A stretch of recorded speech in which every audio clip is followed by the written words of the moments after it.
Welcome! In this video, I will show you how to use the No Match template to help your bot answer any kind of message from your customers.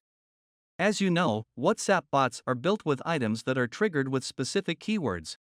But sometimes, a user may ask a question using words you have not considered. That's when the No Match template will come into play, providing an answer whenever a keyword is not recognized. Let's see how to set it up. Open your account and go to the WhatsApp module in the left sidebar. Click on Chatbot. Look for the account where you wish to configure the bot and tap on Add New Item. Select Enable as status. Indicate if the bot is set for individual chats, groups, or both. Now, indicate that yes, this is a no-match response. Write a name to identify it. Optionally, give a description. In keywords, put any word, for example, I will use hi.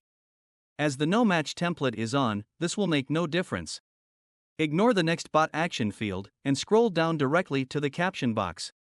There, write the message that must be provided as no match answer.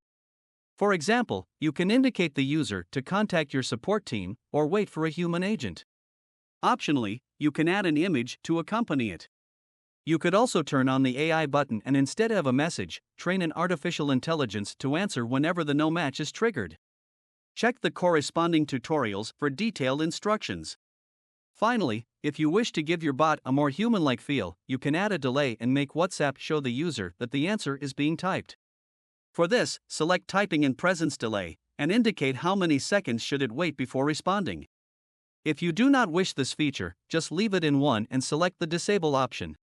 When you are done, click on Submit. For better results, we recommend that you only have one item set up as no match per account. Don't forget to visit our tutorials section to find more information about our tools and how to make the most out of them.